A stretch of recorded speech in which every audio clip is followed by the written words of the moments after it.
How do we interpret the UFO phenomenon? It used to be easier to chalk it up to the hallucinations of mentally unstable people or the schemes of attention seekers. But recently, high-level government officials in Israel and the United States have acknowledged the existence of these unexplained aerial phenomena. And they've even come out and said that they believe they have at least one craft that originates from outside of the planet that was leaked last year. Now, a lot of other stuff was going on, so some people missed these moves towards disclosure, but there was also the release of the Tic Tac UFO footage. It seems that the government is trying to get us ready to accept the existence of some kind of unknown force operating on this planet. We shouldn't necessarily take the government at its word, though, because, well, our government is controlled by global forces beyond our kind of national scope, and globalists want power over the globe. That's what makes them globalists. And they have often talked about the benefits for humanity of facing some kind of collective threat. So if they could fake an extraterrestrial invasion, then perhaps they could forward their own global ambitions. Or, on the other hand, they could fake extraterrestrial benevolent saviors that would come down and guide them, the governments, regarding how they might appropriately help us, the people. So the government, the globalists, would be the intermediaries between extraterrestrial gods and human beings. That would also serve their interests. So it might be some kind of psyop. That's always a possibility. But there are things happening in the skies that are unexplained, often involving nuclear sites, the Air Force. There's all sorts of reported incidents, like dozens and dozens of these. They're not easily dismissed. I mean, they can be hand-waved away, but it doesn't make them actually disappear. NASA astronauts, several NASA astronauts, have reported sightings of unexplained things. And then, of course, what started it all? Roswell, 1947. Why did all of this stuff happen just after the end of the Second World War? So that's the second possibility. It's not that it's a psyop by the government, but it is a breakaway Nazi international. They did have plans of settling South America, and they carried those out during the war. They moved a lot of scientists and technology there. They also had plans of settling a particular spot in Antarctica where there was a warm lake, geothermally heated within the continent, and you could access it by a large ice cavern that would make a nice secret base for them. And there was Operation High Jump and the U.S. naval fleet that went down to Antarctica that was basically outclassed by whatever enemy they faced there. Supposedly it was a exploration mission, but Admiral Byrd, reporting what happened, said that there was an enemy with aerial technology that surpassed theirs. So that's a little bit hard to totally dismiss. So it's possible that some of the UFO phenomena are from this secret Nazi international. Do they still exist? Who knows? The Nazi scientists and engineers and psychologists and sociologists got integrated into the Soviet and American systems, and also the American finance created the Soviet Union in the first place. We propped them up the entire time. Some people believe that global finance has really been behind both sides of these great wars and rivalries throughout modern history, at least. And if you trace the money, as Anthony Sutton did in a kind of magisterial opus on the subject, I forget the title, but you can look into the money ties between the US and the Soviet Union. The Nazi scientists were integrated into both communities, and perhaps there was a breakaway group of sophisticated engineers, scientists, technocrats, both from the post-Nazi sphere and the US and the Soviet Unions. And perhaps they have been developing technology as a breakaway. So not a Nazi international, but just a kind of technocratic breakaway group that really got started around the 50s and 60s in earnest. And that's when the UFO phenomena started exploding. A lot of people started seeing them. It could be some kind of non-state actor here terrestrially on the planet that's maintained these technologies. Maybe they have secret bases in different places, in the oceans, on the moon, who knows. Or maybe it's just dark projects of existing governments. Maybe China has some stuff we don't know about. It could be still Russia has tech that we don't know about.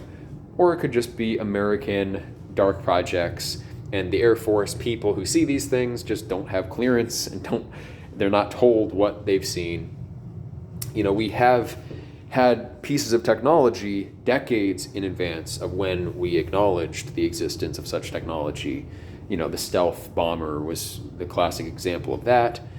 And most scientific research, in fact, happens under the auspices of the military, not the private sector. The university system, its finances are tied into the U.S. military-industrial complex. Research scientists work in tandem with military projects all the time.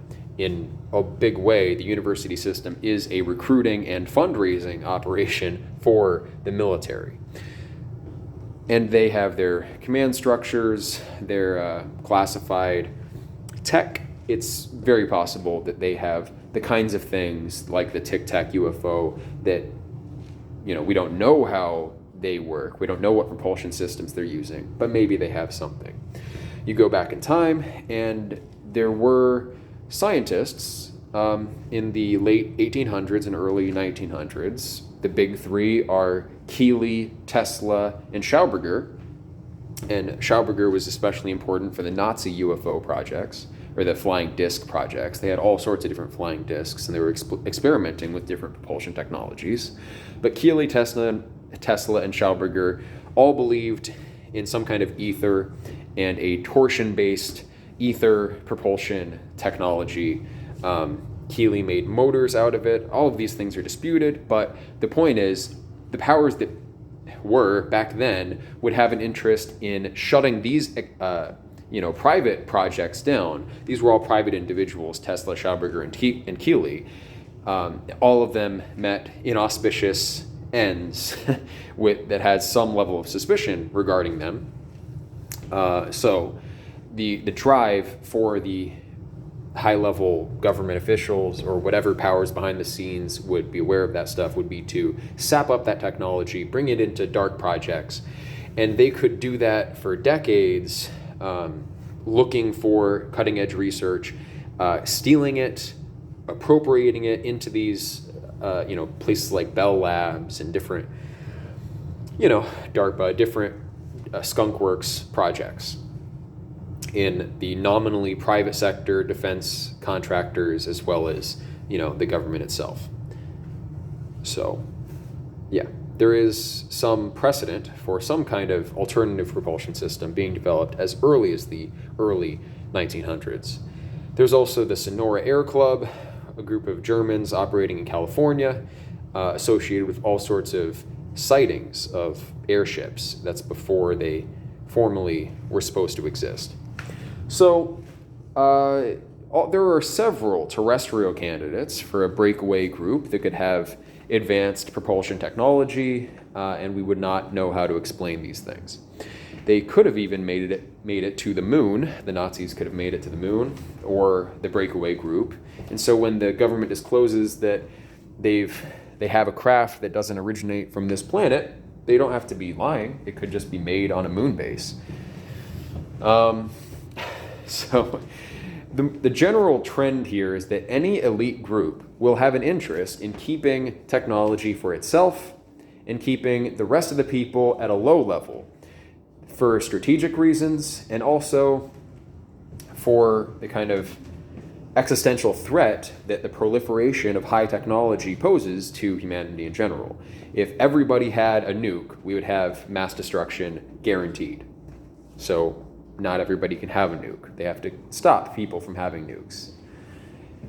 So, yeah, there's that kind of imperative. Any advancing civilization would have to suppress certain technologies from the masses and keep it reserved for an elite group that had high standards for entry. And that's kind of what our university system provides. Not that getting a PhD makes you an insider, but they have these a whole network of institutions, corporate, academic, military, for getting people who will be on their side reliably, who won't leak information. And then when people do leak information, well, you can call them crazy or cover it up with all sorts of misinformation published at the same time, distraction. Like, there's all sorts of ways of doing this. But any advancing regime will want to suppress the technology available to the people, enhance that which is available to themselves. And that would apply not just in modern history, but ancient history as well. There is the possibility that there was an advanced civilization before the end of the last ice age. There was a massive comet impact in Greenland, and if there was, like Plato said, an advanced civilization in the mid-Atlantic, it would have been absolutely destroyed.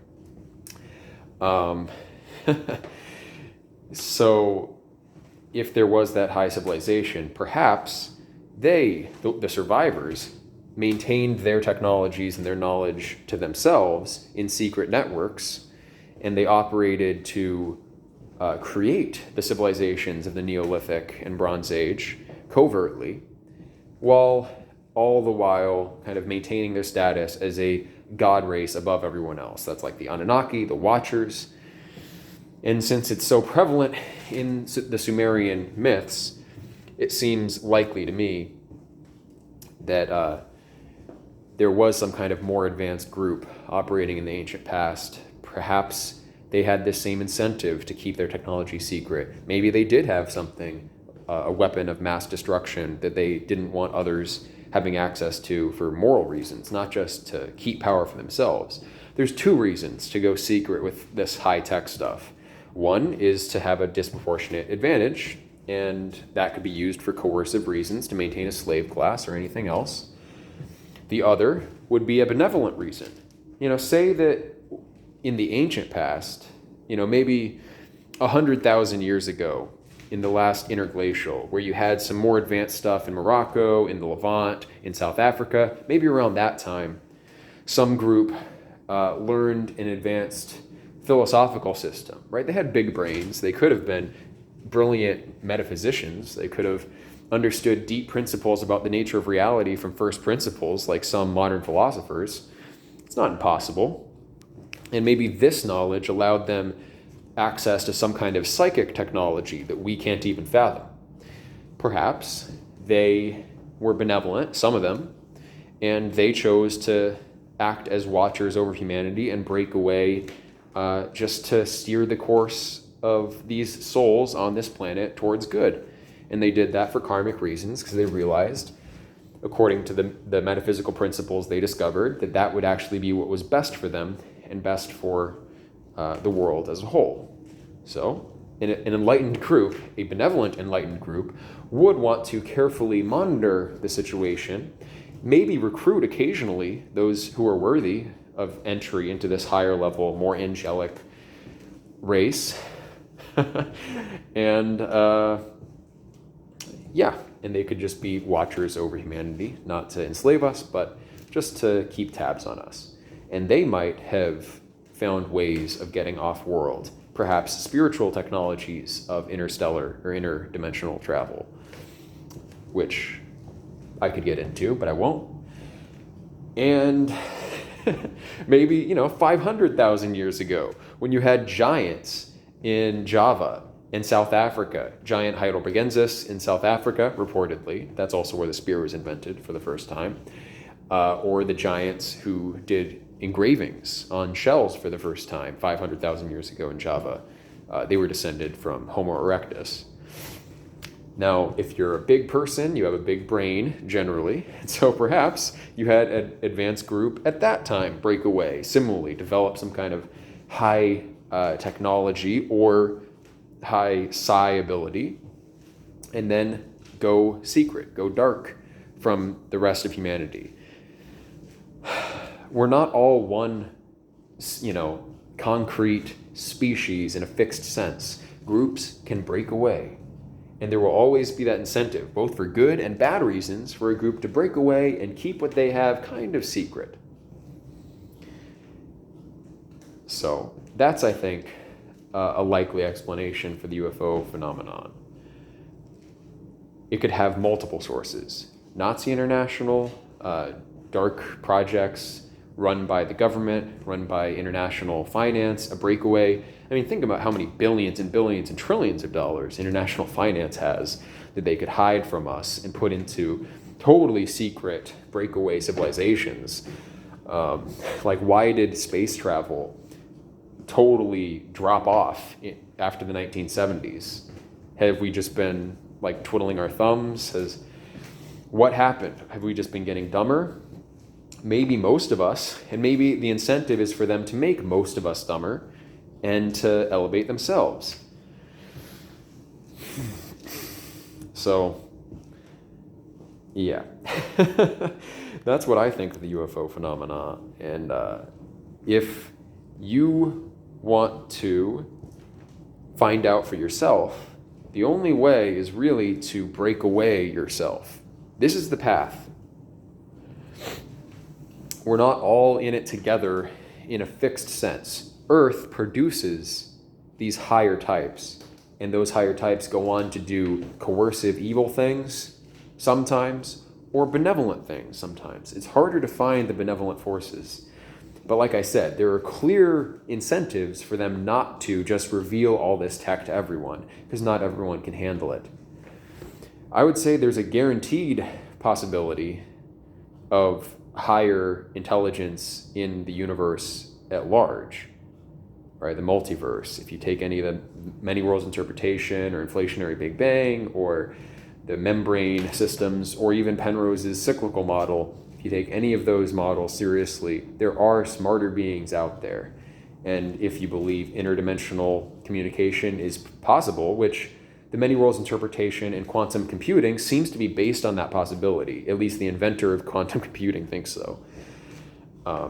David Deutsch, he believes that the efficacy of quantum computation proves that particles in this universe do communicate and receive information in some sense from their parallel shadow particles in the nearby parallel universes. So if such communication is in principle possible, maybe it's engineerable, and maybe high-level races of angels and demons can employ such communication for their own ends, benevolent or otherwise. If you want to communicate with those beings, you have to break away. You have to earn it. You have to gain that knowledge yourself. Plato was the one who leaked the existence of that high civilization in the first place. He leaked the esoteric mystery school philosophy, the arcane classical metaphysics of Platonism and Pythagoreanism. He leaked it, but in a veiled way. And that may be some kind of modus vivendi that's been arrived at by all these various breakaway groups. They have agreed to some kind of non-intervention. We allow the primitives to be what they are. We allow these souls to come in. A gateway for the development of souls from a low level to a high level, that's a valuable thing metaphysically. They need to preserve that so they can use those souls that come through that gateway. That's what the earth is. So maybe they have a tacit understanding that we don't totally destroy this organic capacity. We don't we don't totally enlighten all the beings on a planet because they're not ready for it, they couldn't handle it. And the coercive ones want to allow that gate to remain open so they can continually harvest some of the souls they go through that go that way out of their free will. But you would have breakaway groups potentially on both sides. And they may, in some sense, have a kind of balance between those two forces that's always maintained. And if balance is lost, then we could lose what this world has been for so long. It's totally possible. In our timeline, those forces could go out of balance, and our planet could be consigned to some kind of hell. So, what do you do? Because it's not humanity, there's going to be no mass disclosure. If there is one, it's probably a coercive government that's trying to trick us, I would say. Or we've gone so far that we're going to destroy ourselves no matter what, and these benevolent forces have to step in. That's, in a way, what the avatar is supposed to be in Hinduism, what Jesus is supposed to be in the Bible. We need it. God has to intervene. The highest level of these angelic orders, the highest being on the side of good, has to come down and incarnate and guide us when we really need it. But that's kind of quietist to just sit and wait for God. Why don't we try to learn what's really going on here? The only way to do that is to get to these core metaphysical principles. Why is Platonism so overlooked? If I'm right, you would expect Platonism to be overlooked because Platonism leaks this ancient metaphysics that allowed for the breakaways that occurred in the distant past. So they don't want us to understand Platonism. That's why in your academic training, you probably had some teacher at some point mention Neoplatonism and then immediately associate it with abstract, head in the clouds nonsense, uselessness. I bet you that happened in your academic background. It's an academic habit to dismiss it, forwarded partly by analytic philosophers like Bertrand Russell, but Russell was a Platonist. These guys they were students of McTaggart, students of Bradley. They understood this idealism, right? But then they dismiss it in totally caustic rhetorical terms when possible. And they've inculcated this intellectual habit of immediately associating the ideas, the realm of forms, any element of Platonism with nonsense. And the respectable position is nominalism. But when you get to the physicists and the mathematicians, the majority of working mathematicians and physicists don't lean towards nominalism. They lean towards some form of Platonic realism. Why would that be hidden from us? Because it's a gateway to that higher knowledge. And they don't want everyone to just have access to it. They don't want an exoteric tradition emerging. They want only the initiated, only those who know geometry, only the ones who get to the core of it are worthy. And if you don't have that kind of rigorous test, then people who can't handle this technology spiritually and in physical terms, you don't want them to have things they can't handle. So that's why these filters would exist. So the UFOs, some may come from recent breakaway groups, some from much more distant breakaway groups. Probably no one actor except for the most ancient breakaway group potentially, or the highest elements of the angelic or demonic hierarchies operative here. Only the highest level ones would really know the score, really know what's going on. Probably these governments are worried about the UFO phenomenon, and no one really knows the full story. But I wouldn't recommend trying to communicate with them per se. The basic principle is here: Earth is best left in a kind of steady state where the majority of people don't have access to anything close to the technology that would allow for interstellar travel or the mass destruction that's inherent in those kind of propulsion systems as well. Like the ether torsion devices that Keely, Tesla, and them we're thinking about. Massive destructive potential if it was just known, if it was an exoteric technology. You have to leave them in the dark ages, the masses. That's morally the right thing to do. And then create pathways of initiation for those who can handle it and help those people build a better world and, if possible, subtly guide humanity towards a better place. And that's the way. Break away, go your own way. Don't engage in a false collectivism of nationalism or racialism or any false collective that you can't get your hands on. The collective that matters is you and your fellow researchers, you and your fellow members of your society, your true society. Societies are networks of people who collaborate in real physical terms. If you're not collaborating in physical terms, you're not a society. It's a false collective. So don't listen to people who preach we need the well-being of these false collectives. No. You don't control your nation. You don't control your race. You don't control these false collectives. You control who you directly cooperate with. And we know a relatively small number of elite thinkers can form a breakaway group and join this kind of higher dimension of what's going on and around this planet. I personally want to know what's going on out there. So the only way to do that is to build a school. How do you interpret the UFO phenomenon? There are forces at work that are much more advanced than us. We have to become advanced. They broke away from the mass. You have to break away from the mass. So I guess join the aliens is sort of what I'm saying, but join them on the light side. So, who wants to start a Jedi Academy? Thank you.